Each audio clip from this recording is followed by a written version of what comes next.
你相信吗？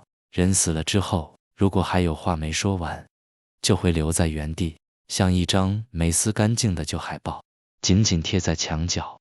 我不知道你信不信，但我现在每天晚上都听见有人在我耳边低语，声音沙哑地说：“你也会留下来吗？”我叫黑竹，30岁，一个没什么名气的小说家，和你有真理子刚刚搬进这栋在东京近郊的老公寓。2010年的夏天特别闷热，连空气都像被水煮过一样，房子租金便宜到离谱。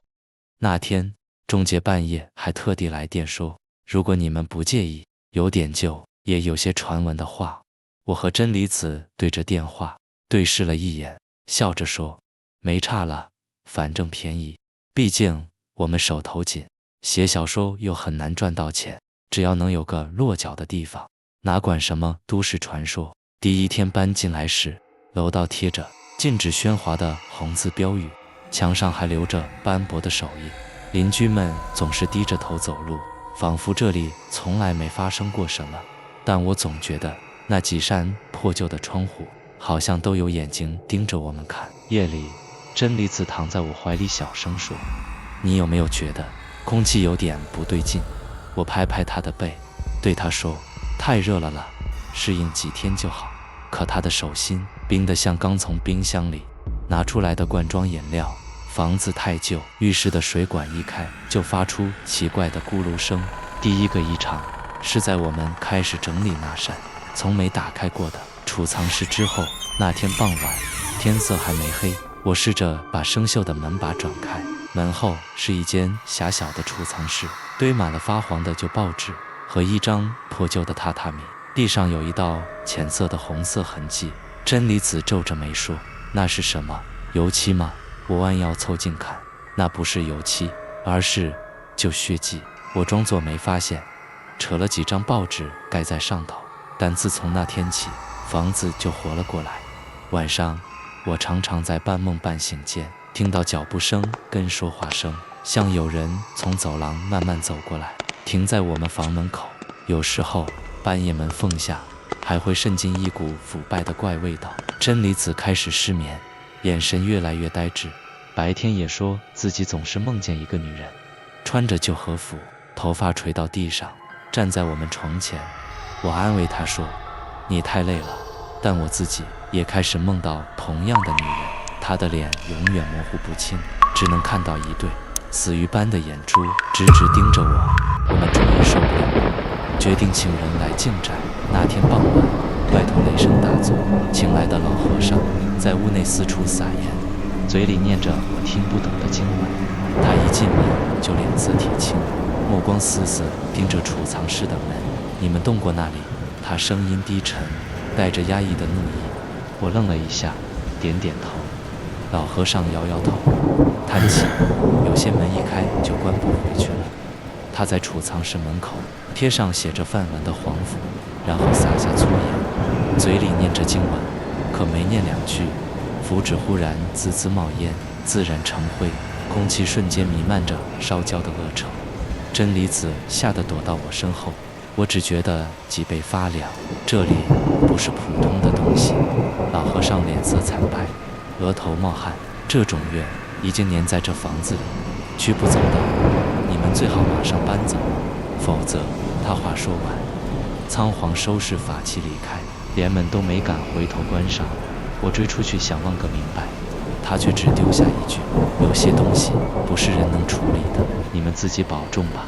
那晚真理子第一次出现了，梦游。半夜我被他低低的歌声吵醒，他穿着睡衣，脸色惨白，站在储藏室门口，一边哼唱着诡异的童谣，一边用指甲抓墙。我连忙拉住他，他却回过头来，眼神空洞，嘴角却慢慢扬起笑容，嗓子里发出沙哑的声音，你也听见了吗？隔天早上，他完全不记得发生过什么，但那之后，房子里的气氛彻底变了，墙角会渗出黑色的液体，电灯偶尔闪烁，冰箱里的食物一夜之间全部腐坏，邻居们也开始用奇怪的眼神看我们，有人甚至在门口贴了符咒，但那些符纸第二天就会自己掉在地上，我开始怀疑，是不是那个储藏室把什么东西放出来了。压力逼得我开始查这栋房子的过去，但这小区有关的资料都零零碎碎，像被人刻意抹去。我在楼梯间的信箱堆里翻到一封发黄的信，上面只有几个潦草的字，还没找到它，请帮我。有张旧照片夹在里头，是一个穿着和服的女人抱着孩子，背后正是我们的公寓。照片的角落写着美校等你回家。我又在地下垃圾房找到一叠泛黄日记本，里面只写着我不能离开，不能让他们找到孩子。那些文字越看越让人头皮发麻，字迹到了最后一页已经扭曲变形，只剩下重复的句子，对不起，对不起。我把这些线索拼凑起来，渐渐明白，这里曾经住过的女房客美孝是个寡妇，丈夫早死，她独自带着孩子，却在某天深夜，孩子突然失踪。据说邻居们都对她避之唯恐不及，因为她会在半夜敲每一户人家门，哭着问你有没有看到我的孩子。孩子失踪之后，美孝的精神彻底崩溃，最后选择在储藏室自缢。没人知道孩子去哪了，只知道自那以后，这房子就没再安宁过。那几天，真理子的状况越来越糟。有一次我回家，发现她坐在榻榻米上，满手鲜血，嘴里还念着那句你也听见了吗。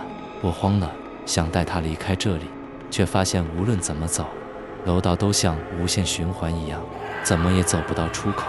手机讯号全无，窗外的天色始终昏黄，像是永远不会结束的傍晚。那天晚上，房子彻底失控了，我听见无数脚步声、说话声，甚至还有小孩的哭声。墙上的血迹开始蔓延，像是有什么东西在墙里蠕动。真理子突然从床上坐起，直勾勾盯着我，声音完全不像她。你觉得这里只有我们吗？我浑身颤抖，想冲出房门，却发现门后站着那个和服女鬼。她的脸这次清清楚楚，正是照片上的美孝。她缓缓说，你看到我的孩子了吗？你能帮我找到他吗？这里是留下来的地方。我已经不知道过了几天，这栋房子像个没尽头的迷宫。我和真理子不断重复同样的夜晚，有时候我会看见自己隔着镜子对我微笑，嘴角沾着血。有时候我会听见真理子在耳边呢喃，你也会留下来吗？我拼命告诉自己要逃出去。有一天凌晨，我终于鼓起勇气，拖着真理子冲下楼梯。楼道里黑暗无尽，我们跌跌撞撞地跑着。突然一扇门打开，刺眼的白光照了进来，我以为那是出口，却发现自己站在储藏室里，天花板的绳索正缓缓摇晃。那一刻，我才发现我的脚悬在半空，身体早已冰冷，而真理子就站在我身后，脸上带着诡异的微笑，轻轻问我，你也终于留下来了吗？救援队找到我们时，我和真理子早就失踪了，只剩下2具模糊不清的影子留在门后的墙上，像是被什么东西贴上去的。如果你以后在旧屋里听见有人低语，不要回头，因为他们还没走，他们还在等你留下来。